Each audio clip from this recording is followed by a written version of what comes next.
எளிய மக்களின் குரலாக ஒலிப்பாரு. நாள் குறிக்கப்பட்டு விட்டது, நேரம் குறிக்கப்பட்டு விட்டது. 2026 மே நிச்சயமாக ஆட்சி மாற்றம் உறுதி.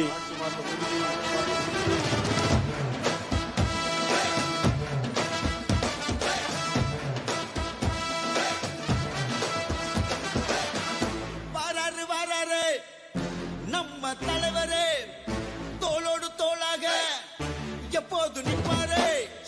வராரு தன்மான தமிழரு, தீமைக்கு தீவைக்க தீபந்தோதர் தலைவரு. நம் மண்ணிலே ஒரு தீய சக்தி ஆடுதே, தமிழகமே அடதவியா தவிக்குதே. மாற்றத்துக்கு பெருமக்கள் கூட்டம் ஏகுதே. இணைந்தால் நாம் இணைந்தால் இங்கு ஆட்சி மாற்றம் உறுதியே. பாவா தமிழா, நாம் தேடுவோம் தமிழா, இதுவரை நாம் கண்ட துன்பங்கள் போதும் தமிழா. ஆண்டது போதும், மக்கள் ஆண்டது போதும், இந்த திமுகவின் ஆட்சியை ஒழிப்போம் தமிழா. डीएमके और Congress two sides of the same coin है. डीएमके और कांग्रेस का मतलब है big corruption, one family rule. எந்த நாட்டிலாவது தகப்பன் முதலமைச்சர், மகன் துணை முதலமைச்சர், மற்றொரு மகன் மத்திய அமைச்சர், பேரன் மத்திய அமைச்சர், மகள் நாடாளுமன்ற உறுப்பினர், இத்தனை பதவிகளை ஆக்கிரமித்துக் கொண்டு அழுக்கை தின்கின்ற மீன்கள் போல அதிகாரத்தை குதறி தின்கின்ற இது போன்ற குடும்பம் ஒன்று உலகத்தின் வேறு எந்த மூலையிலாவது இருக்கிறதா? ஊரில் சட்டம் ஒழுங்கு சந்தி சிரிக்குதே, ரோட்டில் டாஸ்மாக். பாரத் மாதா கி. நம்முடைய செங்கல்பட்டு வடக்கு மாவட்டத்தினுடைய தலைவர் மரியாதைக்குரிய ரகுராமன் அவர்கள் வந்திருக்கின்றார்கள். தலைவரை அழைத்து வந்திருக்கின்றார்கள். இப்பொழுது அனைத்து இந்திய அண்ணா திராவிட முன்னேற்ற கழகத்தினுடைய மாவட்ட கழக செயலாளர் மாநில தலைவரும் வந்துட்டார். நம்முடைய சிட்லப்பாக்கம் ராஜேந்திரன் எக்ஸ் எம்பி அவர்களை வருக என வரவேற்கின்றோம். முன்னாள் அமைச்சர், தாம்பரம் சட்டமன்ற தொகுதி முன்னாள் மாநில தலைவர்கள் வருகின்றுள்ளார்கள். பாரத் மாதா கி. நமது மாநில தலைவர் திரு நைனான் அவர்கள் வந்து விட்டார்கள். பாரத் மாதா கி, பாரத் மாதா கி, பாரத் மாதா கி.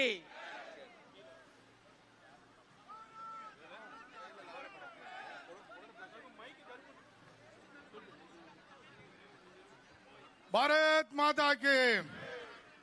தமிழகம் தலைநிமிர தலைவனின் பயணம் என்ற நம்முடைய பயணத்திலே நம்முடைய மாநில தலைவர் உங்கள் மத்தியிலே வந்திருக்கின்றார்கள்.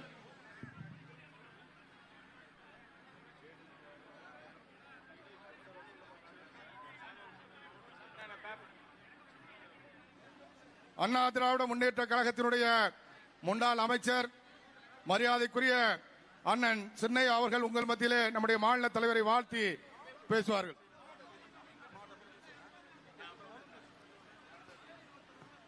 மாண்புமிகு இதய தெய்வம் புரட்சி தலைவி அம்மா அவருடைய நல்லாசிகளோடு அண்ணன் எடப்பாடியார் அவருடைய ஆசீர்வாதத்தோடு இங்கே பிஜேபியினுடைய மாநில தலைவர் அருமை அண்ணன் நயினார் நாகேந்திரன் அவர்கள் இங்கே நம்முடைய தாம்பரம் பகுதிக்கு சிறப்புரையாற்ற வருகை தந்திருக்கிறார்கள். இன்றைக்கு மத்தியிலே மூன்றாவது முறையாக சிறப்பாக ஆட்சி செய்து கொண்டிருக்கின்ற மோடிஜி அவருடைய பெருமைகளை எல்லாம் இங்கே சிறப்பாக எடுத்துரைக்க வருகை தந்திருக்கிறார்கள். அவர்களுக்கு வழிவிட்டு வருகின்ற 2026 தேர்தலிலே நம்முடைய கூட்டணி சிறப்பாக வெற்றிகளை பெற்று ஆட்சியை பிடிக்க அத்தனை பேரும் சபதமாக இருக்க வேண்டும் என்று கேட்டு நம்முடைய தாம்பரம் பகுதிக்கு வருகை தந்திருக்கின்ற மாநில பிஜேபி தலைவர் அருமை அண்ணன் நயினார் நாகேந்திரன் அவர்களை வருக என்று உங்கள் சார்பாக வரவேற்கிறோம். அடுத்ததாக அண்ணா திராவிட முன்னேற்ற கழகத்தினுடைய மாவட்ட செயலாளர் மரியாதைக்குரிய அண்ணன் ராஜேந்திரன் அவர்கள் நம்முடைய மாநில தலைவரை வாழ்த்தி பேசுவார்கள்.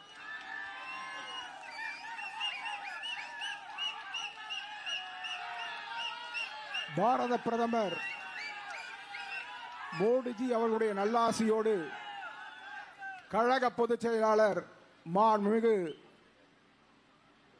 சட்டப்பேரவை எதிர்க்கட்சி தலைவர், நாளைய முதலமைச்சர் அருமையண்ணன் எடப்பாடியாருடைய நல்வாழ்த்துக்களோடு நடைபெற்றுக் கொண்டிருக்கின்ற பிரம்மாண்டமான பரப்புரை நிகழ்ச்சியில மூன்றாவது நிகழ்ச்சியாக இங்கே வருகை தந்து கலந்து கொண்டு எழுச்சி பேருரை ஆற்றவிருக்கின்ற பாரதிய ஜனதா கட்சியின் மாநில தலைவர், நமது மரியாதைக்கும் மதிப்பிற்கும் உரிய அருமையண்ணன் நைனா நாகேந்திரன் அவர்களை, வருகை தந்து சிறப்பித்துக் கொண்டிருக்கின்ற பெரியோர்களை, தாய்மார்களை, உங்கள் அனைவருக்கும் என்னுடைய முதற்கண் வணக்கத்தினை தெரிவித்துக் கொள்கிறேன்.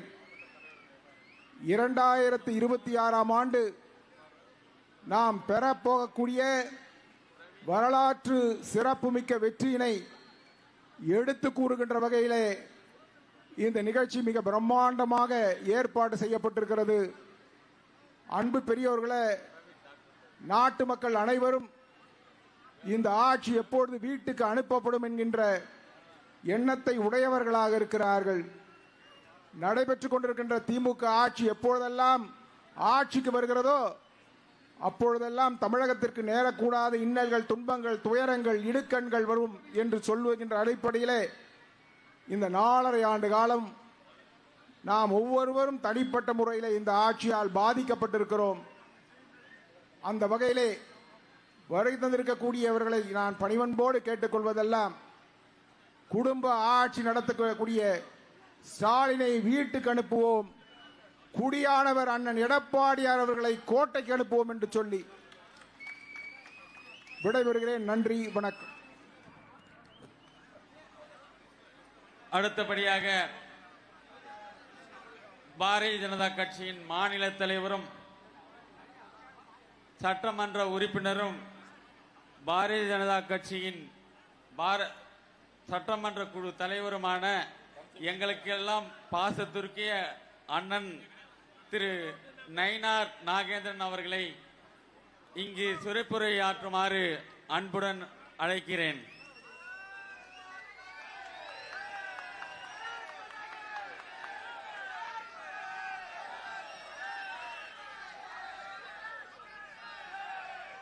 அனைவருக்கும் வணக்கம்.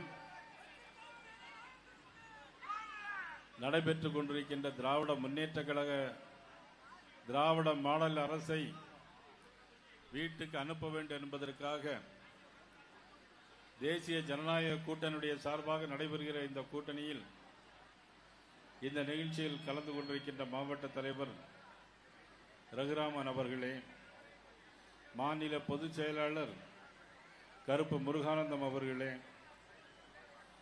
அனைத்து இந்திய அண்ணா திராவிட முன்னேற்ற கழகத்தினுடைய மாவட்ட செயலாளர் சிட்லப்பாக்கம் ராஜேந்திரன் அவர்களே, முன்னாள் அமைச்சர் எனது அன்புக்குரிய சகோதரர் TKM சின்னையா அவர்களே, பாரதிய ஜனதா கட்சியினுடைய மாநில செயலாளர் வினோஜ் பி செல்வம் அவர்களே, மாநில பிரிவினுடைய அமைப்பாளர் அன்புக்குரிய KT ராகவன் அவர்களே, மாவட்ட தலைவர்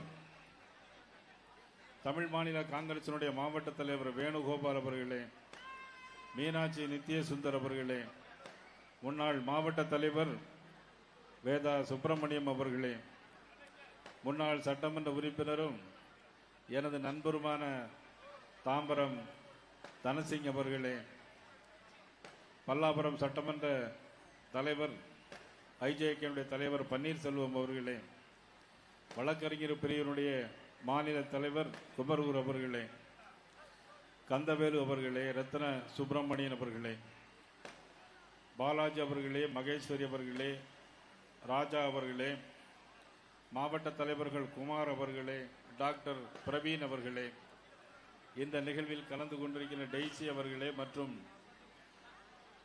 பாரத சஞ்சீவி அவர்களே, அண்ணன் சக்கரவர்த்தி அவர்களே, நாகர்கோவில் சட்டமன்ற உறுப்பினர் எங்களது அன்புக்குரிய NMR காந்தி அவர்களே, இந்த நிகழ்வில் திரளாக கலந்து கொண்டிருக்கின்ற தேசிய ஜனநாயக கூட்டணியுடைய அனைத்து பொறுப்பாளர்களே, உங்கள் அனைவருக்கும் எனது பணிவு கலந்த வணக்கத்தை தெரிவித்துக் கொள்கிறேன். இந்த செங்கல்பட்டு மாவட்டத்திலே தான் திருக்கழுக்குன்றம் ஸ்ரீ வேதகிரீஸ்வரர் திருமலையாவர் பிரசன்ன வெங்கடேச பெருமாளுடைய புண்ணிய பூமி. இது அருள் பாலிக்கின்ற இடம். மதுராந்தகம் ஏரியில் ஏரி காத்த ராமர் அருள் பாலிக்கின்ற இடம். நீர்நிலைகளை இந்த நிகழ்வில் சிறப்பான முறையில் கலந்து கொண்டிருக்கின்ற உங்கள் அனைவருக்கும் எனது பணிவு கலந்த வணக்கத்தை தெரிவித்துக் கொள்கிறேன். இந்த கூட்டத்தை பார்த்தால் எனக்கு ஒன்று மட்டும் நிச்சயமாக தோன்றுகிறது. இது சாதாரண கூட்டப்பட்ட கூட்டம் அல்ல. இது எல்லாம் தானாக கூடிய கூட்டம் என்பதை எடுத்து காட்டுகின்ற கூட்டமாக இந்த கூட்டம் திகழ்கிறது. இது தேர்தலுக்கான அச்சாரமாக இந்த கூட்டம் கூடியிருக்கிறது. திராவிட மாடல் அரசை வீட்டுக்கு அனுப்ப வேண்டும் என்ற ஒரே நோக்கத்திற்காக கூடியிருக்கிற கூட்டம் தான் இந்த கண்முன்னே பல்லாயிரக்கணக்கான பேர் இந்த பகுதியில் கூடியிருக்கிறார்கள். அதற்குத்தான் தேசிய ஜனநாயக கூட்டணியில் அனைத்து இந்திய அண்ணா திராவிட முன்னேற்ற கழகத்தினுடைய பொதுச் செயலாளர், புரட்சி தலைவி அம்மாவுடைய அன்பை பெற்றவர், புரட்சி தலைவருடைய அன்பை பெற்றவர், புரட்சி தலைவருடைய எம்ஜிஆருடைய ஆட்சியும் புரட்சி தலைவி அம்மாவுடைய ஆட்சியும் ஒட்டுமொத்தமாக இன்றைக்கு தேசிய ஜனநாயக ஆட்சியாக மாறி மாண்புமிகு நமது உள்துறை அமைச்சர் அமித்ஷாஜி அவர்களும் அண்ணன் இபிஎஸ் அவர்களுமாக சேர்ந்து ஏற்பாடு பண்ணிய கூட்டம் தான் இந்த கூட்டணி. இந்த கூட்டணி நிச்சயமாக ஆட்சி மாற்றத்திற்கு அச்சாரமாக விளங்கப் போகிறது. அதாவது செங்கல்பட்டு மாவட்டம், செங்கல்பட்டு மாவட்டம் என்று சொன்னால் நீர்நிலைகளில் செங்கல் நீர் பூக்களால் நிறைந்திருந்ததால் இது செங்கல் நீர்பட்டு என்ற பெயர் உருவாகி பின்னாளில் மருவி செங்கல்பட்டாக மாறியது என்பது இந்த வரலாறு சொல்லிக் கொண்டிருக்கிறது. ஆனால் இப்பொழுது வரலாறு திராவிட மாடல் ஆட்சியை திரும்ப எடுத்து தேசிய ஜனநாயக கூட்டணியுடைய ஆட்சி வரப்போகிறது. இங்கே பல்வேறு பிரச்சனைகள் இருக்கிறது. பாதாள சாக்கடை பணிகளை ஒழுங்காக செய்யாதால் இங்கே தெருக்களில் கழிவு நீர் தேங்கி இருக்கிற பிரச்சனைகள் இருக்கிறது. நீர்நிலைகளில் பூக்களுக்கு பதிலாக குப்பைகளும் மிதக்குது. பல்லாவரம் கழிவுநீர் கலந்த குடிநீர் குடிச்சு 3 பேர் அப்பாவி பேர் இறந்து போயிருக்கிறார்கள். திமுக அமைச்சர் வந்து ஃபுட் பாய்சன், அதே மாதிரி தான் குடிநீர் எந்த பிரச்சனை இல்லைன்னு மக்கள் மேலே பழிய போட்டாங்க. அமைச்சர் திரு மா சுப்பிரமணியனோ துணை முதலமைச்சர் உதயசூரியன் அவர்களோ பிறந்தநாள் விழா தான் சிறப்பாக கொண்டாடுகிறார்களே தவிர தமிழக மக்களுக்காக எந்த நிகழ்வும் இங்கே இல்லை. அந்த அளவிற்கு மிக மோசமான ஒரு சூழ்நிலை தாம்பரம் மாநகராட்சியில் ஏற்பட்டுக் கொண்டிருக்கிறது. ஆனால் இப்பொழுதெல்லாம் கள்ளக்குறிச்சியில் கள்ள சாராய 65 பேர் இறந்து போனார்கள். கரூரிலே 41 பேர் இறந்து போனார்கள். ஆனால் கள்ளக்குறிச்சிக்கு போகாத கால்கள் கரூருக்கு மட்டும் ஏன் போகின்றன என்பதுதான் எங்களுடைய கேள்வியாக இருந்து கொண்டிருக்கிறது. இன்றைக்கு மக்கள் எல்லோரும் முடிவெடுத்து விட்டார்கள். இந்த ஆட்சி மாற்றம் வேண்டும். கரூரில் நடந்த சம்பவத்திற்கு இரவோடு இரவாக முதலமைச்சர் இரவோடு இரவாக வந்தார்கள். இரவோடு இரவாக வந்து எல்லா பாடிகளையும் 41 உடல்களையும் உடனடியாக அவர்கள் பரிசோதனை செய்து போஸ்ட்மார்ட்டம் பண்ணியது ஏன் என்று இன்னைக்கு உச்சநீதிமன்றம் கேள்வி எழுப்பியிருக்கிறார். அது மட்டுமல்ல, ஒவ்வொரு பிரச்சனைகளுக்கும் தமிழக பிரச்சனைகள் ஒவ்வொரு பிரச்சனைகளுக்கும் இன்றைக்கு தமிழகத்தில் தமிழக அரசு பதில் சொல்லியாக வேண்டிய ஒரு சூழ்நிலை இருந்து கொண்டிருக்கிறது. அந்த அளவு மிக மோசமான சூழ்நிலை இருந்து கொண்டிருக்கிறது. இங்கே தமிழகத்தின் தலைநகர சென்னைக்கு அருகிலிருந்தும் சொல்லிக் கொள்ளும்படி எந்த விதமான வளர்ச்சி திட்டங்களையும் பெறாத இந்த செங்கல்பட்டு மாவட்டங்களுக்கு எத்தனை ஆத்திரம் இருக்கும். உங்க மாவட்ட மக்களின் குரலை இப்பொழுது கேட்கலாமா?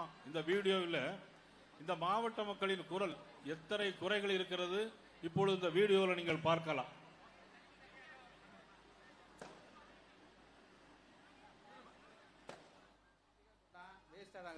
திமுக ஆட்சி ரொம்ப படும் கேவலமா தான் இருக்கு. ஓசி பஸ்ல வராங்க, ஓசி டிக்கெட் ஒரு மாதிரி நக்கலா நையாண்டியா பேசுறாங்க, கிண்டலா பேசுறாங்க. பஸ் ஸ்டாப்ல அங்க பஸ்ஸே நிறுத்தது இல்ல, நிக்காதுன்னு நிக்கிற பஸ்ல கூட நிக்காதுன்னு. பக்கத்திலே 2 சாராய கடை போட்டுக்கிறாங்க. ஒரு வருஷத்துல 10 தாலினா இருக்கிறாங்க இந்த கவர்மெண்ட்ல. சாராயத்தை வித்து வித்து வித்து வித்து என் புள்ள வரைக்கும் நான் எவ்வளவு கஷ்டப்படுறேன் தெரியுமா?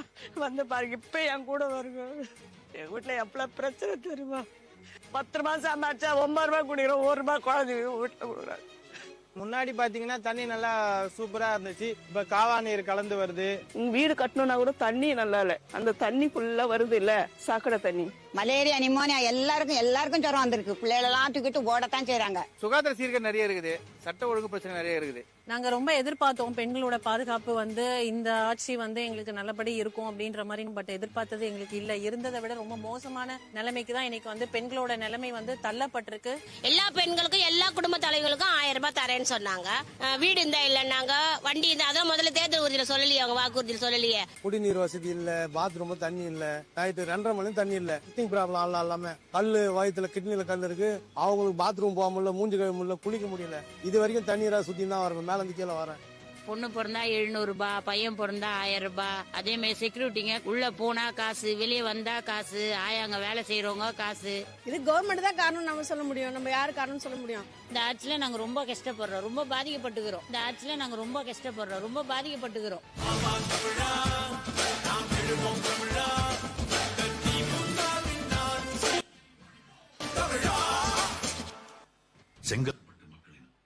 இந்த குறைகளெல்லாம் பார்த்தீங்களா?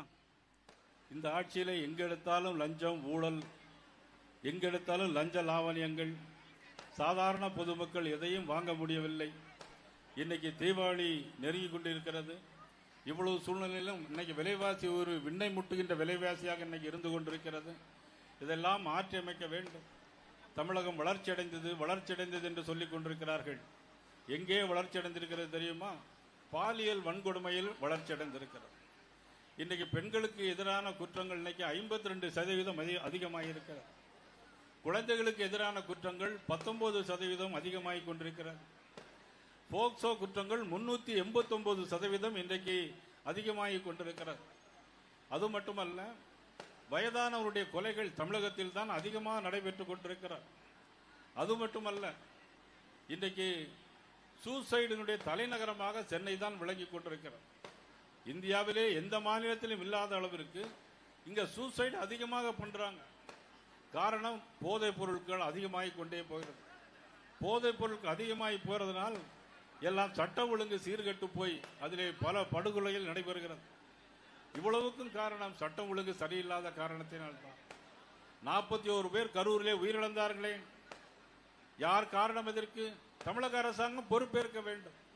தமிழக முதலமைச்சர் அதற்கு பொறுப்பேற்க வேண்டும். எதிர்கட்சிகள் எங்கு கூட்டம் நடத்தினாலும் எங்களுக்கு அனுமதி கிடையாது. ஆனால் ஆளுங்கட்சியுடைய முதலமைச்சர் எங்கு போனாலும் அவர்களுக்கு அனுமதி கொடுக்கப்படுகிறது. எங்களுக்கு மட்டும் குறுகிய இடங்களை தருகிறார்கள். கரூரில் நடந்த சம்பவத்திற்கு யார் காரணம்? அவர்கள் கேட்ட இடத்தில், கரூரிலே அந்த ரவுண்டானா இடத்தில் அவர்களுக்கு பெர்மிஷன் கொடுத்திருந்தால் நிச்சயமாக இது போன்ற சம்பவங்கள் நடந்திருக்காது. அது மட்டுமல்ல, அங்கே லத்தி சார்ஜ் நடந்திருக்கிறது. அங்கே பேசும்போதே செருப்ப கலத்தை வீசியிருக்கிறார்கள். எல்லோரும் சாக்கடையிலே விழுந்து செத்தவர்கள் பல பேர்கள், வயதானவர்கள், கீழே விழுந்து மிதிப்பட்டவர்கள், இறந்து போனவர்கள் ஏராளம். இதையெல்லாம் இன்னைக்கு தமிழக மக்கள் பார்த்து கொண்டிருக்கிறார்கள். கள்ளக்குறிச்சியில் மட்டும் 65 பேர் இறந்து போனார்கள். ஆனால் ஒரு பெரிய அதிசயம் என்னன்னா, நம்ம முதலமைச்சர் என்ன செய்வாங்கன்னா, யாராவது ஆக்சிடென்ட்ல இறந்து போயாச்சுன்னா அவங்களுக்கு 2 லட்சம் 3 லட்சம் கொடுப்பாங்க முதலமைச்சர் நிதியிலிருந்து. ஆனா சாராயம் குடிச்சு, அதுலயும் கள்ள சாராயம் குடிச்சு இறந்தா 10 லட்சம் ரூபாய் கொடுப்பாங்க. இதுதான் திராவிட மாடலுடைய ஆட்சி என்பதை இந்த நேரத்திலே மக்கள் அனைவருக்கும் நான் தெரிவித்துக் கொண்டு, எல்லோரும் ஜனநாயக கூட்டணியில் வருகின்ற அத்தனை கூட்டணி கட்சிகளும் ஒன்று சேர்ந்து வருகின்ற தேர்தலில் இவருக்கு ஒரு பாடம் போட்ட வேண்டும். இன்றைக்கு மக்கள் போகின்ற இடங்கள்லாம் எங்களுக்கு ஆரவாரமாக வரவேற்பு கொடுக்கிறார்கள். காரணம், நம்மள ஒன்று சினிமா நடிகர்கள் கிடையாது, மிக சிறந்த பேச்சாளர்களும் கிடையாது. என்று சொன்னாலும் இந்த மக்கள் விரோத அரசை வீட்டுக்கு அனுப்ப வேண்டும் என்பதற்கு ஆதாரமாக ஆதரவு தெரிவிக்கின்ற வகையில் எல்லா மக்களும் இன்னைக்கு நம்மளை வரவேற்கிறார்கள் என்பதை இந்த நேரத்தில் நான் தெரிவித்துக் கொண்டு, இன்னும் ஒரு வீடியோ அதை பற்றி அடுத்த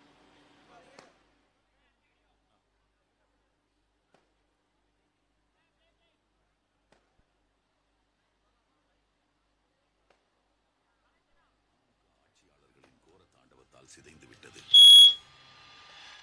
செங்கல்பட்டு மாவட்டத்தின் தாகத்தை தீர்க்கும் தாயாக விளங்கும் பாலாற்றில் இன்று தொழிற்சாலை கழிவுகள் கலந்து பாலாறு முற்றிலுமாக அழிந்துவிட்டது. தங்களின் தேர்தல் வாக்குறுதி எண் 362 தமிழ்நாடு ஆறுகள் பாதுகாப்பு திட்டம் உருவாக்கப்படும் என்று கூறிவிட்டு அதை காற்றில் பறக்கவிட்டது. பாலாற்றில் லாரி லாரியாக மணல்கள் தினமும் கொள்ளையடிக்கப்பட்டு வருகிறது. இந்த மணலை கொள்ளையடிப்பதற்காக தான் திமுக பாலாற்றை முற்றிலுமாக அழித்தார்களா? கல்வியும் மருத்துவம் தான் நம்ம திராவிட மாடல் அரசோட இரு கண்கள் என்று நான் அடிக்கடி சொல்வேன். இன்னைக்கு செங்கல்பட்டு மாவட்ட அரசு தலைமை மருத்துவமனையை திறந்து வச்சுட்டு இந்த விழாவுக்கு நான் வந்திருக்கிறேன். பெயருக்கு மட்டும் மருத்துவமனையை திறந்து வைத்துவிட்டு அதில் எந்த அடிப்படை வசதியும் செய்து கொடுக்காமல் பெருமை பேசுகிறார் முதல்வர். குடிநீர் வசதி இல்ல, பாத்ரூம் தண்ணி இல்ல, பாத்ரூம் போக முடியல, குளிக்க போக முடியல. பாத்ரூம்ல சரியா தண்ணி வரல, தொட்டில தண்ணி ஒன்றாக அது மொண்டு ஊத்துறாங்க தண்ணி. குழந்தை பிறந்தா பொண்ணுக்கு ஒரு பைசா, பையனுக்கு ஒரு பைசா, உள்ள போனா ஒரு ரேட்டு. மருந்து சரியில்லை, ஒரு குறிப்பிட்ட மருந்து வெளியே தான் அனுப்புறாங்க. சரியான வசதிகள் கிடையாது. இன்னொன்னு ஒரு மாத்திரை எழுதி கொடுக்குறாங்க, ஒரு எமர்ஜென்சி எழுதி கொடுக்குறாங்க. மாத்திரை போய் அந்த பழைய பில்டிங்ல போய் வாங்கிட்டு வாங்குறாங்க. அதை வாங்கிட்டு வந்ததுக்கு அப்புறம் மாத்திரைக்கு இங்க வந்து தண்ணி கூட கிடையாது. இந்த வசதி பில்டிங் கூட புதுசா கட்டி என்ன பிரயோஜனம்? இதுதான் திராவிட மாடல் ஆட்சி. இந்த உலகத்துல உள்ள எந்த நகரத்துக்கும் நடக்காத ஒரு கொடுமை இந்த செங்கல்பட்டு மாவட்டத்துக்கு திமுக அரசால் நடந்துச்சு. பல்லாவரம் கண்டோன்மெண்ட் பகுதியில் உடல்நலம் பாதிக்கப்பட்ட 37 பேரில் 3 பேர் உயிரிழந்ததற்கு மாசடைந்த குடிநீரே காரணம் என அப்பகுதி மக்கள் குற்றம் சாட்டியுள்ளனர். அரசு வழங்குற தண்ணிய குடிச்சு மக்கள் இறந்து போனாங்க. நிறைய நோய் வருது, நிறைய இன்ஃபெக்ஷன் ஆகுது. ரொம்ப கஷ்டமா இருக்கு. எங்களால சாப்பிடுறதுக்கே நாங்க கஷ்டப்படும் போது 10 ரூபாய் கொடுத்து கேன் தண்ணி எங்களால வாங்க முடியாது. உயிர் ஆதாரமான குடிநீரை குடிச்சா கூட உயிர் போகும்னா இந்த அரசாங்கத்தை அகற்றி தூக்கி எறிவதை தவிர வேற வழி இல்லை. செங்கல்பட்டில் உள்ள குப்பை கிடங்கு முறையாக பராமரிக்கப்படாததால் மக்களுக்கு பல பிரச்சனைகளை ஏற்படுத்துகிறது. துர்நாற்றம் மற்றும் நோய்கள் பரவும் அபாயமும் அதிகரித்திருக்கிறது. எல்லாருக்கும் நிறைய பேருக்கு வேதி எல்லாம் வருது. ஸ்மெல் ஒரு 10 மணி ஆனாக்கா அந்த குப்பை வரது ஓவர் ஸ்மெல் வருது. ஆனா இவ்வளோ இதுல இருந்து மல்லு கட்டினாங்க ஒருத்தர் தான் எல்லாம் இது கஷ்டப்பட்டணும். இந்த குப்பையை ஃபர்ஸ்ட் எடுக்கணும். திமுக ஆட்சிக்கு வந்தா தப்பு செய்யறவங்க யாரா இருந்தாலும், மறுபடியும் சொல்றேன், யாரா இருந்தாலும் பாரபட்சம் இல்லாம நடவடிக்கை எடுப்பேன். தாம்பரம் திமுக எம்எல்ஏ SR ராஜா தனியார் நிறுவனத்திற்குள் புகுந்து அந்நிறுவன நிர்வாகிகளை ஆபாசமாக திட்டி கை கால்களை உடைத்து விடுவதாக மிரட்டிய வீடியோ வெளியாகியும் SR ராஜா மீது எடுக்கப்பட்ட நடவடிக்கை என்ன? திமுக எம்எல்ஏ கருணாநிதி மகன், மருமகள் ஆகியோர் பட்டியலின பெண்ணை வன்கொடுமை செய்த போது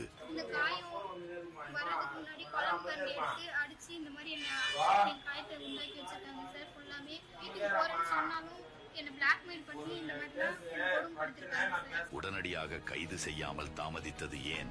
செங்கல்பட்டு மாவட்டம் கீரப்பாக்கம் பகுதியில் ஊராட்சி மன்ற தலைவரின் மகன் வெட்டி கொலை செய்யப்பட்டிருக்கிறார். இரட்டை கொலை செங்கல்பட்டு மாவட்டம் மறைமலை நகரை நடுங்க வைத்தது. திமுக அரசு சட்டம் ஒழுங்கையும் காப்பாற்றவில்லை, சமூக நீதியையும் காப்பாற்றவில்லை. மாறாக குற்றம் செய்யும் உடன்பிறப்புகளை மட்டும்தான் காப்பாற்றுகிறார்கள். இதுதான் திமுக ஆட்சி. இப்படி செங்கல்பட்டை உதாசீனப்படுத்தி ஆட்சி நடத்தி வரும் திமுகவை விரட்டியடித்துவிட்டு செங்கல்பட்டு மாவட்டத்தின் வளர்ச்சியை உறுதி செய்ய தேசிய ஜனநாயக கூட்டணியை ஆதரிப்போம். இதெல்லாம் பாத்தீங்களா? இந்த வீடியோ பாத்தீங்களா? இதுதான் திராவிட மாடல் ஆட்சி. மருத்துவமனையை திறந்து வைப்பாங்க, மருந்து இருக்காது. ஆனா எல்லாம் சுத்தமா ஆக்குவோன்னு சொல்லுவாங்க. இவ்வளவு குப்பை தொட்டியை எல்லாம் போட்டு வச்சிருக்கிறாங்க. இவ்வளவு குப்பைகளும் இருந்தால் மனிதன் எப்படி சுகாதாரமாக வாழ முடியும்? ஆனால் இதையெல்லாம் மாற்றி அமைக்க வேண்டும் என்பதற்காகத்தான் நமது பாரத பிரதமர் நரேந்திர மோடி அவர்களும் நமது உள்துறை அமைச்சர் அமித்ஷாஜி அவர்களும் தேசிய ஜனநாயக கூட்டணியை உருவாக்கி இருக்கிறார்கள். ஒரு அரசாங்கம் நல்ல முறையில் செயல்பட வேண்டும் என்று சொன்னால் நிச்சயமாக மத்திய அரசுடைய துணை இருந்தால்தான் செய்ய முடியும். மாநில அரசும் மத்திய அரசும் சேர்ந்து இருந்தால் செய்ய முடியும் என்பதை உணர்ந்தவர் புரட்சி தலைவர் எம்ஜிஆரும் உணர்ந்தவர், நமது எடப்பாடி அவர்களும் என்னை உணர்ந்தார்கள். கடந்த 4 ஆண்டு காலம் மத்திய அரசோடு நல்ல ஒரு ஆட்சியை தந்தவது நமது EPS அவர்கள். தொடர்ந்து அவருடைய தலைமையிலே தமிழகத்தில் ஒரு நல்லாட்சி மலர வேண்டும், திராவிட மாடல் ஆட்சி வீட்டுக்கு அனுப்ப வேண்டும் என்பதற்காக இந்த தேசிய ஜனநாயக கூட்டணி உருவாயிருக்கிறது. எந்த திட்டமும் வரல அப்படிங்கிறாங்க. ஆனால் நம்முடைய மத்திய அரசு இந்த மாவட்டத்திற்கு மட்டுமே செங்கல்பட்டு மாவட்டத்தில் பாலாற்றின் குறுக்கே 4 வழி சாலை தந்தது மத்திய அரசு. ஆனால் அதே மறுக்கிறார்கள் இன்றைக்கு. அதே மாதிரி 571 கோடி ரூபாய் செலவில் இன்னைக்கு 124 கிலோமீட்டர் நீளத்தை உள்ளடக்கிய திருப்பதி திருத்தணி சென்னை சாலை இன்றைக்கு மத்திய அரசு கொடுத்திருக்கிறது. சுமார் 295 கோடி ரூபாய் செலவில் 33 கிலோமீட்டர் உள்ளடக்கிய சென்னை தடா சாலை திட்டத்தை மத்திய அரசு கொண்டு வந்திருக்கிறது. மாண்புமிகு நரேந்திர மோடி அவருடைய அரசு கொண்டு வந்திருக்கிறது. 600 கோடி ரூபாய் திட்ட செலவுடன் 30 கிலோமீட்டர் பரப்பளவு கொண்ட சென்னை எண்ணூர் துறைமுக இணைப்பு சாலை, இது போன்ற திட்டங்களை வழங்கியது மத்திய அரசு. அமிர்த பாரத திட்டத்தின் கீழ் செங்கல்பட்டு ரயில் நிலையத்தை புதுப்பிக்க 22 கோடி ரூபாய் செலவில் மத்திய அரசு நிதி ஒதுக்கிறது. அவ்வளவு ஏன், இன்றைக்கு மாமல்லபுரத்திற்கு சீன அதிபரையே கூட்டிட்டு வந்து நமது மாவட்டத்தையும் தமிழ்நாட்டிற்கும் தமிழுக்கும் பெருமை சேர்த்தவர் நமது பாரத பிரதமர் நரேந்திர மோடி அவர்கள். இந்த மாதிரி உங்கள் மாவட்டத்திற்கு பல்வேறு திட்டங்களை வளர்ச்சி அடைவதற்கு இதுபோன்ற அதிமுக தலைவர்களையும் பாரதிய ஜனதா கட்சி தலைவர்களையும் உருவாக்கி சட்டமன்ற உறுப்பினர்களாக அமைச்சர்களாக இதே மாவட்டத்தில் உருவாவதற்கு தேசிய ஜனநாயக கூட்டணிக்கு நீங்கள் எல்லோரும் வாக்களிக்க வேண்டும் என்று கேட்டு நாம் இன்றிலிருந்து சபதம் ஏற்போம். மது பழக்க வழக்கங்களை தமிழ்நாட்டில் பரவவிடுகின்ற திமுகவிற்கும் போதைப் பொருட்களை வழங்க இருக்கின்ற திமுகவிற்கும் ஆட்சிக்கு இறுதி கற்ற வகையில் முடிவு கற்ற வகையில் நாம் அனைவரும் இன்றிலிருந்து ஒன்றுபட்டு பாடுபட்டு தேசிய ஜனநாயக கூட்டணியில் அங்கம் வைக்கிற ஆட்சியாக தமிழகத்தில் ஒரு ஆட்சி வர வேண்டும் என்று அன்போடு உங்களை எல்லாம் அன்போடு கேட்டுக்கொண்டு மீண்டும் சந்திக்கிறேன். இந்த நிகழ்ச்சியில் பல்வேறு தலைவர்கள் இருந்திருக்கிறார்கள். எங்கள் ஐஜேகே தலைவர்கள், எங்களது வெங்கடேசன் போன்றவர்கள் மற்றும் பார்வேந்தர் கட்சியை சேர்ந்தவர்கள் அனைவரும் இந்த நிகழ்ச்சிக்கு வந்திருக்கிறார்கள். அனைவருக்கும் நெஞ்சார்ந்த மனமார்ந்த நன்றியை தெரிவித்து இந்த ஆட்சி மாற்றம் வேண்டும் வேண்டும் என்று கேட்டு வாய்ப்புக்கு நன்றி கூறி விடைபெறுகிறேன். நன்றி, வணக்கம்.